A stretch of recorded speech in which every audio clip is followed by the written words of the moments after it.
जय मसीह की। परमेश्वर आप सबको आशीष। एक बार फिर से आप सबका प्रभु यीशु मसीह नाम के नाम में स्वागत है।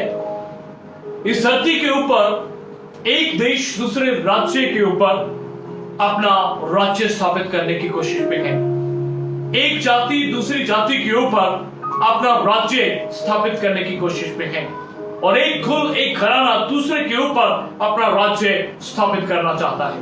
लेकिन आज जिस राज्य के विषय में हम बात करने जा रहे हैं वो हेवनली किंगडम है, वो स्वर्ग का राज्य है, वो किंगडम ऑफ गॉड अर्थात परमेश्वर का राज्य जो धरती के ऊपर एक दिन इस धरती के ऊपर परमेश्वर पूरी रीति से लाने वाला है।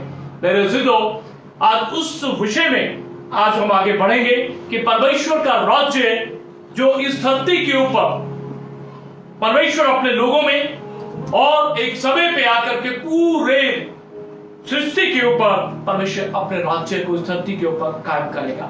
आज उस बात को लेकर के हम इस वक्त परमेश्वर के वचन में से कुछ बातों को देखेंगे। अगर आपके पास बाइबल है तो मेरे साथ निकालिए लूका रचित सुसमाचार 17 और उसकी 21 आयत। लूका रचित सुसमाचार 17 और उसकी 21 आयत। और वहां लिखा है, और लोग ये ना कहेंगे कि देखो यहां है या वहां है, क्योंकि देखो परमेश्वर का राज्य तुम्हारे बीच में है। Praise God, hallelujah. सो परमेश्वर का राज्य तुम्हारे बीच में है। तो यीशु मसीह ने अपने लोगों से चेलों से इस बात को कहा कि ये ना कहा जाएगा कि परमेश्वर का राज्य यहां है या वहां है। यीशु ने कहा परमेश्वर का राज्य तुम्हारे बीच में है। मेरे दोस्तों, आगे हम देखेंगे कि किस तरह से एक व्यक्ति के जीवन में परमेश्वर का स्वर्गीय राज्य, परमेश्वर का महान राज्य इस धरती के ऊपर शुरू होता है। और अगर यूना 3 उसकी 5 आयत को हम पढ़ते हैं, यीशु ने उत्तर दिया, मैं तुमसे सच सच कहता हूं, जब तक कोई मनुष्य जल और आत्मा से ना जन्मे तो वह परमेश्वर के राज्य में प्रवेश नहीं कर सकता। सो यीशु मसीह ने जब इस धरती पे वो एक मनुष्य के रूप में आए तो पहली बार यीशु मसीह ने कहा, मन फिराओ क्योंकि परमेश्वर का राज्य निकट है। Praise God. सो ये बात तय थी कि परमेश्वर ने अपने पुत्र यीशु मसीह को इस धरती के ऊपर अपना राज्य स्थापित करने के लिए भेजा। जी हाँ, परमेश्वर का राज्य आगे हम देखेंगे वो युगों युग तक बना रहेगा। लेकिन ये कब शुरू होता है, कैसे शुरू होता है, बहुत सी बातों को आज हम परमेश्वर के वचन में से देखेंगे। तो प्रभु यीशु ने कहा निकोदेमुस नाम के एक व्यक्ति को कि जब तक कोई जल और आत्मा से, वचन और आत्मा से पैदा ना हो, नए सिरे से ना जन्मे तो वो परमेश्वर के राज्य में प्रवेश नहीं कर सकता। रोमियो 14:17 में भी लिखा है, क्योंकि परमेश्वर का राज्य खाना पीना नहीं परंतु धर्म और मेल और वो आनंद है जो पवित्र आत्मा के द्वारा होता है। Praise God, hallelujah. और मत्ती 5:3 में लिखा है, धन्य है वे जो मन के दीन हैं क्योंकि स्वर्ग का राज्य उन्हीं का है। तो मेरे दोस्तों, ये सब वचन इस बात को बताते हैं कि यीशु मसीह ने इस धरती पे आकर के परमेश्वर के राज्य को लोगों के जीवनों में और इस धरती पे लाने के लिए प्रभु यीशु मसीह ने प्रचार शुरू किया। और किस तरह से ये होता है आज हम कुछ बातों को देखेंगे। तो पहली बात, जैसा मत्ती 5:3 में लिखा है, दीनता। धन्य है वे जो मन के दीन हैं क्योंकि स्वर्ग का राज्य उन्हीं का है। यीशु मसीह ने अपने पहाड़ी उपदेश में एक महान बात अपने चेलों से, अपने लोगों से कही, और वो ये, धन्य है वे जो मन के दीन हैं क्योंकि स्वर्ग का राज्य उन्हीं का है। तो स्वर्ग में जब आपको मुझे रहना है तो पहली सबसे महान क्वालिटी वो यही है कि दीनता और नम्रता। हमारे जीवनों में दीनता और नम्रता होनी चाहिए, ह्यूमिलिटी। और इसके बिना हम परमेश्वर के राज्य में प्रवेश नहीं कर सकते। और इसीलिए परमेश्वर ने इस बात के लिए हम सबको अपने वचन में ये महान उपदेश दिया है, धन्य है वे जो मन के दीन है, क्योंकि स्वर्ग का राज्य उन्हीं का है। और इसका दूसरी महान बात परमेश्वर यीशु मसीह ने मत्ती 25 और उसकी 34-35 आयत को मैं आपके लिए पढ़ना चाहता हूं। तो वहां लिखा है कि तब राजा अपनी दखनी और के वालों से कहेगा, हे मेरे पिता के धन्य लोगों, आओ उस राज्य के अधिकारी हो जाओ जो जगत के आदि से तुम्हारे लिए तैयार किया हुआ है। और इसका क्योंकि मैं भूखा था और तुमने मुझे खाने को दिया, मैं प्यासा था और तुमने मुझे पिलाया, मैं परदेसी था और तुमने मुझे अपने घर में ठहराया।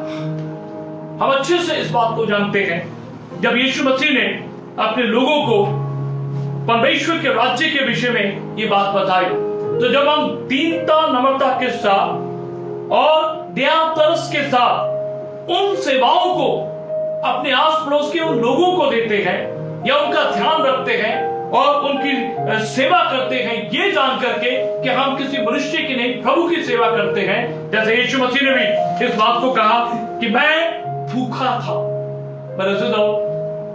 परमेश्वर जो सारी सृष्टि का मालिक है, जिसने आकाश के पक्षियों के लिए और समुद्र की मछलियों के लिए और जंगली जानवरों के लिए और जिसने हर मनुष्य के लिए हर चीज उसके पैदा होने से पहले मुहैया की, क्या उसे भूख लगती है?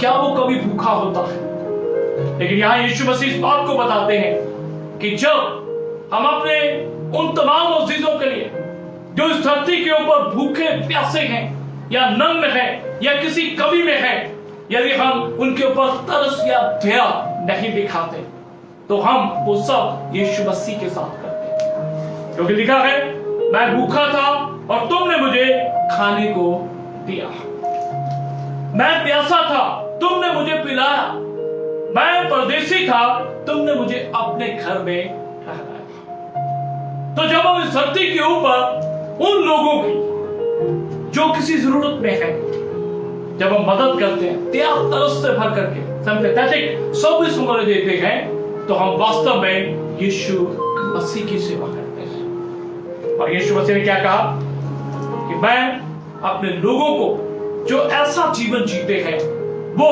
परमेश्वर के राज्य में प्रवेश करते हैं। याद रखें, बाइबल में 3 तरह की गिविंग है। देना है, दशमांश के विषय में हम जानते हैं, भेंट के विषय में हम जानते हैं, लेकिन दान भी है। जब हम गरीबों, विधवाओं, अनाथों की और उन जरूरतमंद लोगों की हम मदद करते हैं, तो वास्तव में हम परमेश्वर के वचन के अनुसार हम परमेश्वर ही की सेवा करते हैं। मेरे सुधो, इसीलिए यीशु ने कहा, राजा अपनी दखनी और के लोगों से कहेगा, मेरे पिता के धन्य लोगों, आओ उस राज्य के अधिकारी हो जाओ जो जगत के आदि से तुम्हारे लिए तैयार किया हुआ है। उस राज्य के अधिकारी, स्वर्गीय राज्य के अधिकारी, परमेश्वर के राज्य के अधिकारी हो जाओ जो आदि से तुम्हारे लिए तैयार किया हुआ है। लेकिन कौन लोग इसमें प्रवेश करते हैं?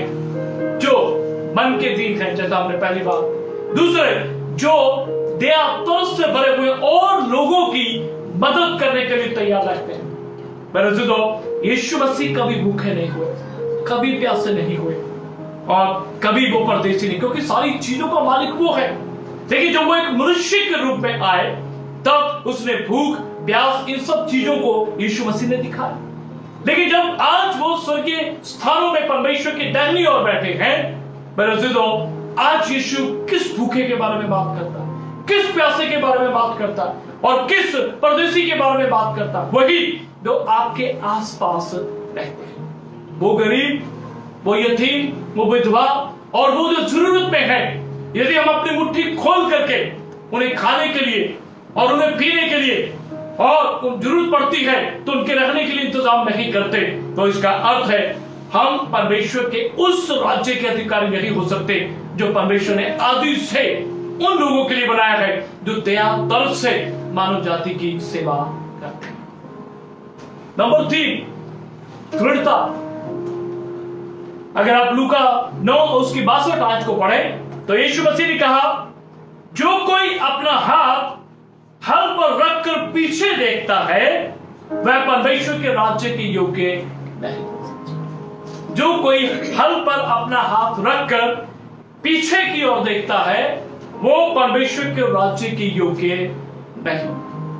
जब ऊपर लूका 9 अध्याय को हम पढ़ते हैं, इन्हीं कुछ आयतों को, तो यीशु मसीह ने एक व्यक्ति से कहा, मेरे पीछे हो ले। तो उसने कहा, प्रभु मुझे इजाजत दे कि मैं अपने पिता को गाड़, फिर मैं तेरे पीछे चलूंगा। यीशु ने कहा, मुर्दों को मुर्दे गाड़ने दे, तू सुसमाचार प्रचार कर और मेरे पीछे चल।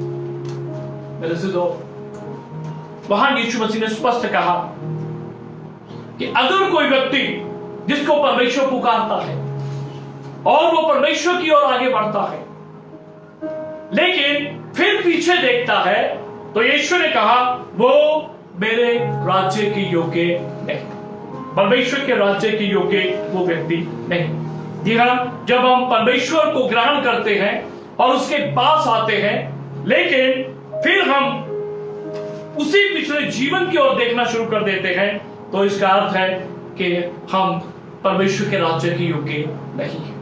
जैसा अगर किसान हल के ऊपर हाथ रख के अगर वो पीछे देखता है तो मेरे अज़ीज़ों, वो अपने खेत को पूरी रीति से जोत नहीं सकता और उसको तैयार नहीं कर सकता फसल के लिए।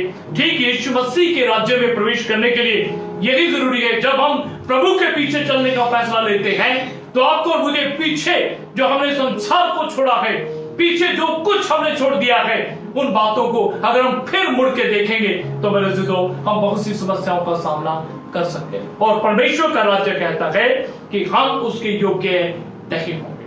हम जानते हैं लूत की पत्नी के विषय में परमेश्वर ने स्पष्ट कहा था कि पीछे मुड़ के मत देखना, लेकिन जैसे ही वो उस देश से निकले जो आग और गंधक से जला दिया गया था, लेकिन जैसे ही उसकी पत्नी ने पीछे देखा तो हम जानते हैं उसका अंजाम क्या हुआ।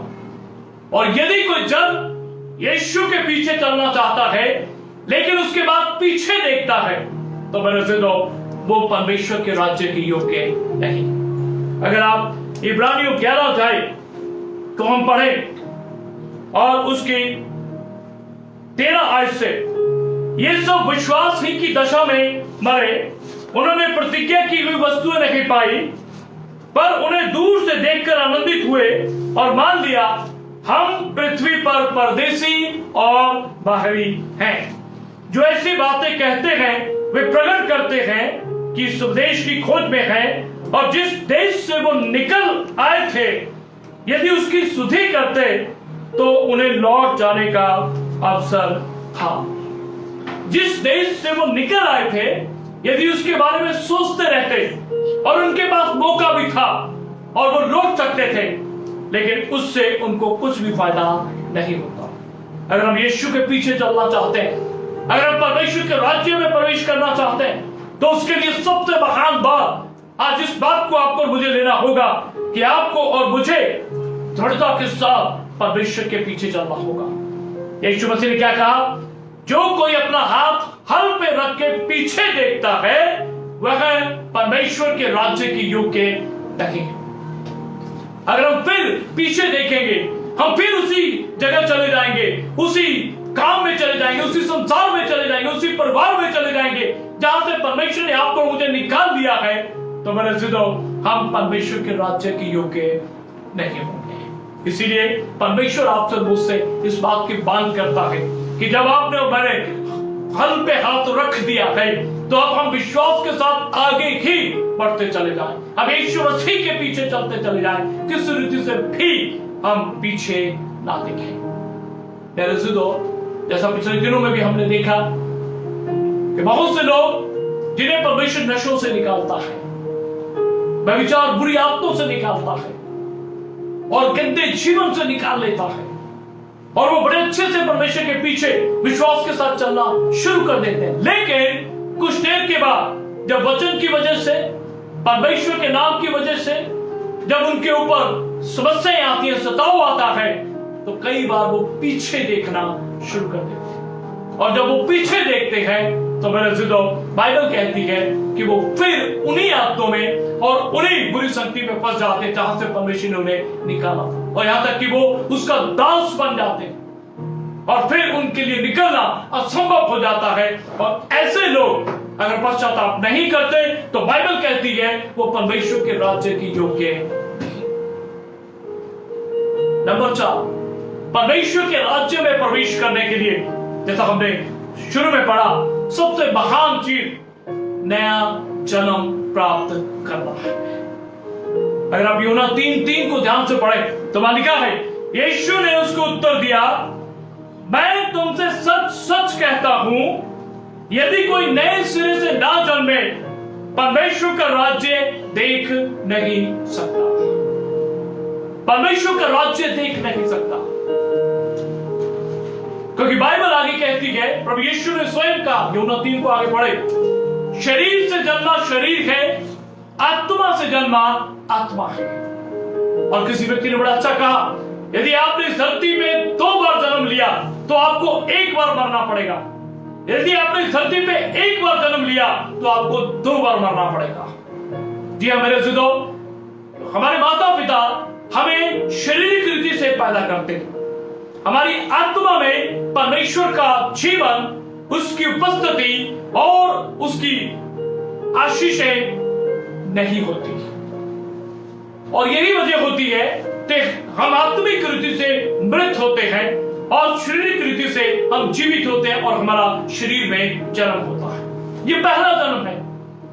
लेकिन जो इसी जन्म में और इसी जन्म में चलता जाता है और इसी के बाद मर जाता है, तो मेरे जिदो पहली मृत्यु उसकी होती है कि वो शरीर में मरता है।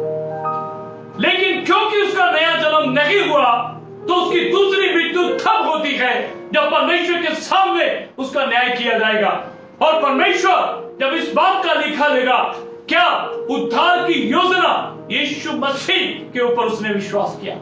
मैंने अपने पुत्र को तेरे लिए भेजा, जो तेरे लिए मारा गया, गाड़ा गया, जिसने अपना लहू तेरे पापों की माफी के लिए बहाया, और वो तीसरे दिन तुझे धर्मी बनाने के लिए मुर्दों में से जी उठा और आसमान पे चढ़ गया, और आज वो मेरे दाहिनी ओर बैठा है। लेकिन तूने उस नाम पे विश्वास नहीं किया।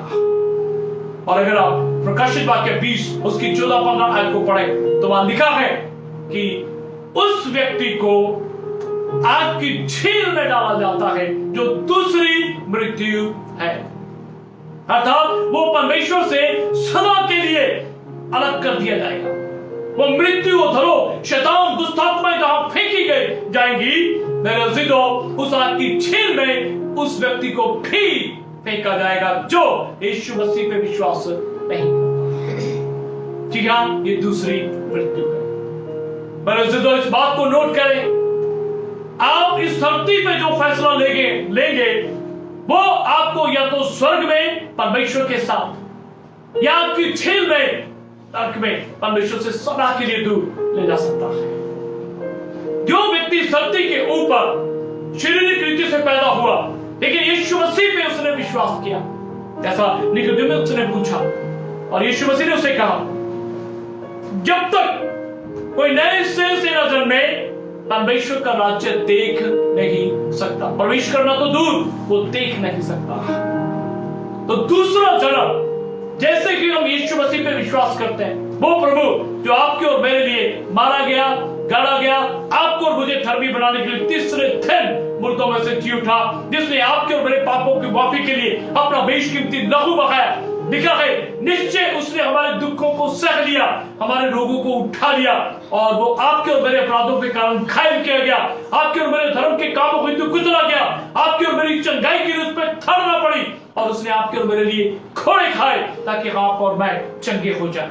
और लिखा है, हम भेड़ों की नाई भटक गए थे, लेकिन परमेश्वर ने हम सबके पापों का बोझ अपने पुत्र यीशु पे लाद दिया, जो आपका और मेरा बोझ लिए हुए मारा गया, गाड़ा गया, अपना बेशकीमती लहू बहाया, लेकिन तीसरे दिन परमेश्वर ने यीशु को मुर्दों में से जिंदा किया। Praise God, hallelujah.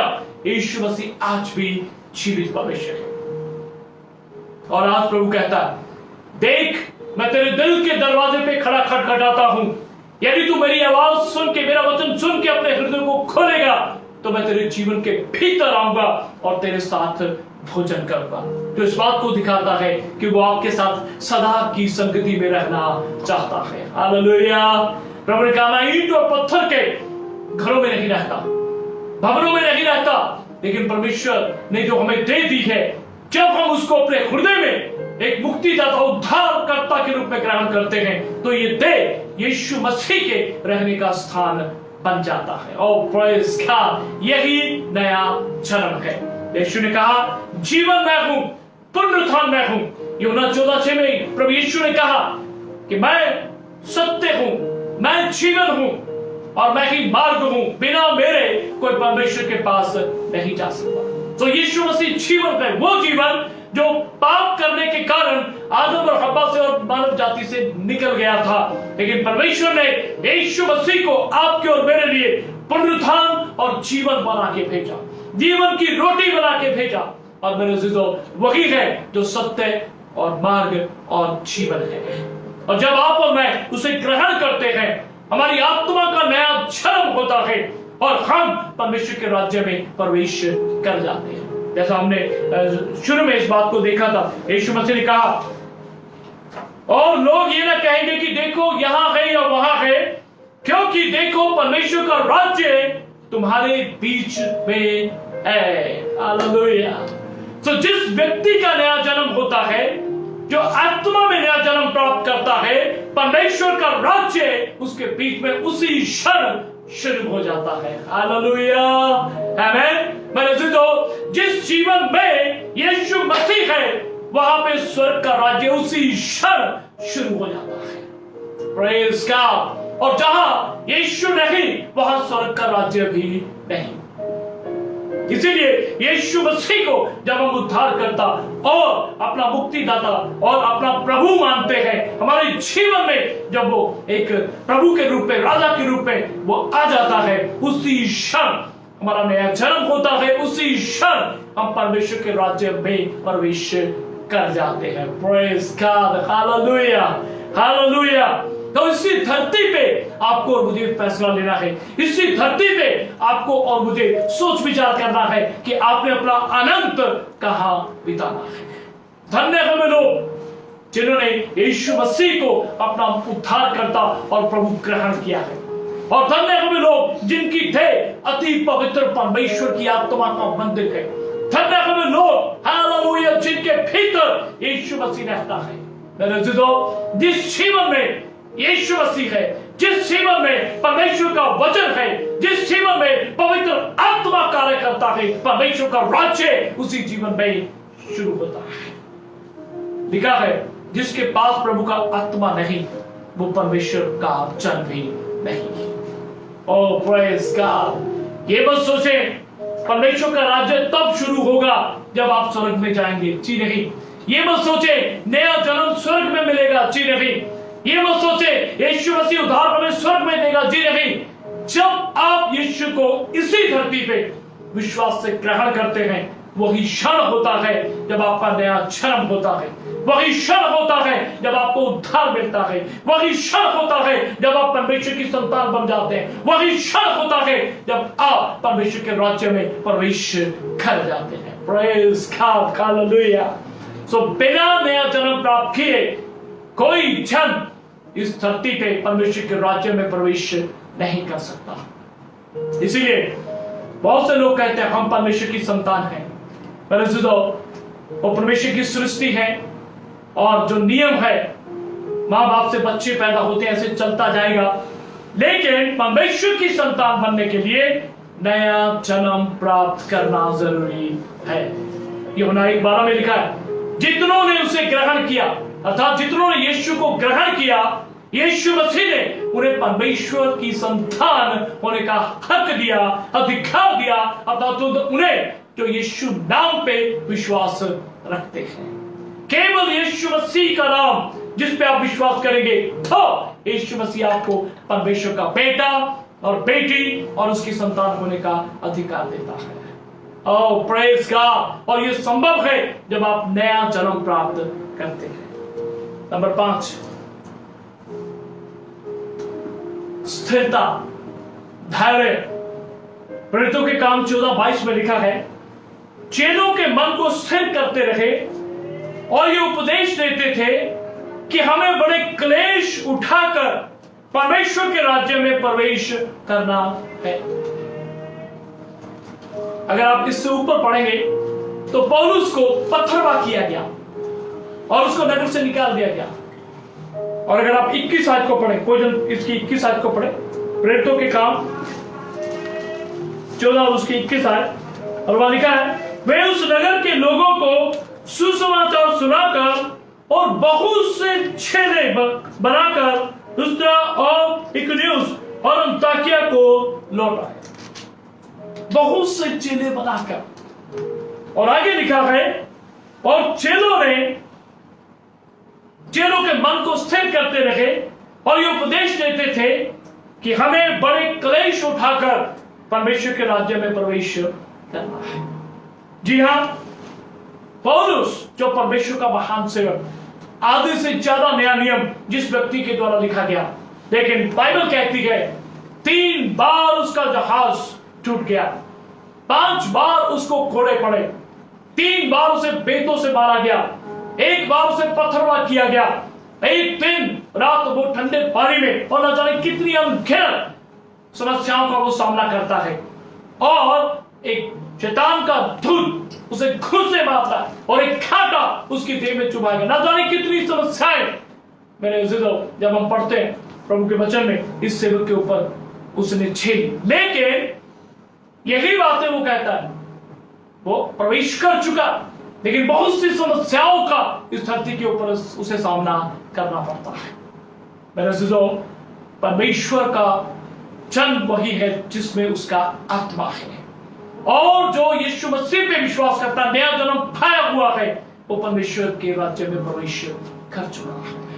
लेकिन इस धरती पे उसे बहुत से दुखों में से गुजरना पड़ेगा। बहुत से लोग इस बात को कहते हैं कि हमने यीशु मसीह पे विश्वास किया, अब ये समस्या हमारे जीवन पे क्यों?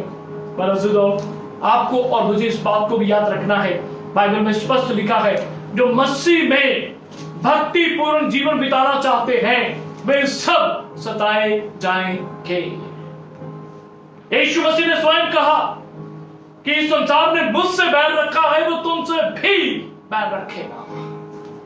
आपको मुझे इन बातों को याद रखना है, और कुछ भी आपके मेरे जीवन में होता रहे, विश्वास रखना है कि हम नया जन्म पाए हुए हैं। विश्वास रखना है मैं परमेश्वर का बेटा, मैं परमेश्वर की बेटी हूं। विश्वास रखना है मैं नया जन्म पाया हूं और मैं स्वर्ग का परमेश्वर के राज्य का मैं सदस्य हूं। हालेलुया। जैसा हम पढ़ते हैं वचन में कि our citizenship is in heaven, और हमारी जो नागरिकता है वो स्वर्ग में है। Praise God, hallelujah. और अभी हमने इब्रानियों में पढ़ा कि ऐसे लोग बताते हैं कि हम बागरी हैं और परदेसी हैं। ये हमारा देश नहीं है। Our citizenship is in heaven, हम स्वर्ग के नागरिक हैं। Praise God, hallelujah. तो इसीलिए आपको और मुझे स्थिरता से, दृढ़ता से, धैर्य के साथ इस विश्वास को बना के रखना है और परमेश्वर में आगे बढ़ते जाना। और आखिरी बात, विश्वास और प्रेम, फेथ एंड लव, जिसके बिना इस धरती के ऊपर दूसरे लोग नहीं जान पाएंगे कि आप और मैं परमेश्वर के राज्य में प्रवेश कर चुके हैं। अगर आप यूहन्ना 2 उसकी 5 आयत को, याकूब 2:5, हे मेरे प्रिय भाइयों सुनो, क्या परमेश्वर ने इस जगत के कंगालों को नहीं चुना कि विश्वास में धनी और उस राज्य के अधिकारी हों जिसकी प्रतिज्ञा उसने उनसे की है जो उससे प्रेम रखते हैं। हालेलुया, आमेन। हे मेरे प्रिय भाइयों सुनो, क्या परमेश्वर ने जगत के कंगालों को नहीं चुना कि विश्वास में धनी? Praise God, hallelujah. To be rich in faith. So जब हम विश्वास के द्वारा और परमेश्वर से प्रेम करते हैं तो बाइबल क्या कहती है, और उस राज्य के अधिकारी हो जिसकी प्रतिज्ञा उसने उनसे की है जो उससे प्रेम रखते हैं। आमीन। तो परमेश्वर के राज्य में प्रेम और विश्वास से हम प्रवेश करते हैं, और अगर विश्वास नहीं और अगर हम परमेश्वर से प्रेम करने वाले नहीं तो हम परमेश्वर के उस राज्य के अधिकारी नहीं होंगे। इसलिए मेरे से तो आपको और मुझे इन बातों को याद रखना है।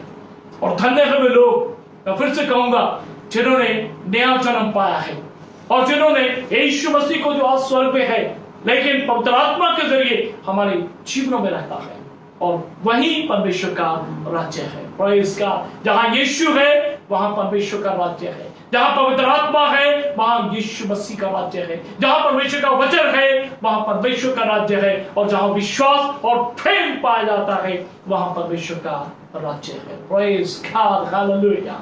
परमेश्वर हम सबको इस वचन के अनुसार आशीष दे। और मेरे अज़ीज़ों, यदि नया जन्म नहीं पाएंगे तो हम परमेश्वर के राज्य में प्रवेश नहीं कर पाएंगे। इसीलिए हमें विश्वास के साथ, प्रेम के साथ अपने परमेश्वर के वचनों के अनुसार आज्ञा पालन करते हुए आगे बढ़ना है, क्योंकि हर उस व्यक्ति को जो नया जन्म पाया है, परमेश्वर का वचन कहता है कि परमेश्वर का राज्य तुम में है। Praise God. आइए अपने सरों को झुकाएं, हम प्रार्थना करें। प्रेमी पिता, हम आपका शुक्र, आपकी तारीफ करते हैं, धन्यवाद देते प्रभु आपकी उपस्थिति के लिए, आपके जिंदा वचनों के लिए। आप विश्वास योग्य परमेश्वर हैं, आप आदर के योग्य परमेश्वर हैं। धन्यवाद प्रभु। हाँ परमेश्वर, यदि हम शरीर में पैदा होते और शरीर में ही मर जाते तो परमेश्वर आपका वचन कहता है हम कभी आपके राज्य में प्रवेश नहीं कर पाते। लेकिन धन्यवाद, हम शरीर में पैदा तो हुए, लेकिन एक समय पे आके परमेश्वर आपने हम सब पे दया की और हमने आत्मा में नया जन्म पाया और हम परमेश्वर के राज्य में प्रवेश कर पाए। क्योंकि यीशु प्रभु आपने कहा, मैं तुमसे सच सच कहता हूं, यदि कोई जल और आत्मा से न जन्मे, नए सिरे से न जन्मे, तो वो परमेश्वर के राज्य में प्रवेश नहीं कर सकता। लेकिन धन्यवाद प्रभु, आपने हमें नया जन्म दिया, हम पे बड़ी दया आपने की परमेश्वर। मेरी प्रार्थना प्रभु उन बहन भाइयों के लिए जो आज पहली बार यीशु नाम को सुन रहे हैं, जो आज पहली बार प्रभु आपके राज्य के विषय में बात कर रहे हैं, क्योंकि प्रभु प्रकाशित वाक्य 11 उसकी 15 आयत में लिखा है, जगत का राज्य हमारे प्रभु और उसके मसीह का हो गया है। Praise God. और प्रभु आने वाले समय में बाइबल स्पष्ट कह चुकी है कि जगत का राज्य हमारे प्रभु और उसके मसीह का हो जाएगा। और धन्य हमें लोग जो नया जन्म प्राप्त करते हैं, क्योंकि वो अभी उसके राज्य में प्रवेश कर जाएंगे। पिता, जो अभी पहली बार इस वचन को, इस नाम को सुन रहे हैं, उन पे दया कर खुदा। परमेश्वर अपने हृदय को जब वो खोलते हैं तो प्रभु अपने आप को प्रकट करे परमेश्वर, और उनको हालेलुया आत्मा में प्रभु नया जन्म दे परमेश्वर, ताकि परमेश्वर वो तुझ अदत्त जीवित परमेश्वर के राज्य में प्रवेश कर जाए और तेरा बेटा बेटी तेरी संतान बन के अनंत जीवन प्राप्त करे। क्योंकि लिखा है, जिसके पास परमेश्वर का पुत्र है यीशु है, उसके पास अनंत जीवन है। जिसके पास परमेश्वर का पुत्र यीशु नहीं, उसके पास अनंत जीवन भी नहीं। प्रभु दया करें प्रभु, और हम धन्यवाद देते कि आपने हमें अनंत जीवन दिया। धन्यवाद देते प्रभु, आपने हालेलुया हमें अपने राज्य में प्रवेश कराया। हम धन्यवाद देते प्रभु जी कि हम चाहे धरती पे रहें और चाहे यहाँ से चले जाए, लेकिन हम परमेश्वर आपके साथ सर्वदा युगानुयुग तक बने रहेंगे। धन्यवाद देते सब बातों के लिए और इस वचन के लिए, शुरू से लेकर अब तक आपने मदद की, आपका शुक्र, आपकी तारीफ करते हैं। प्रभु यीशु के पवित्र समर्थी विजयी नाम में प्रार्थना मांग लेते हैं, आमीन।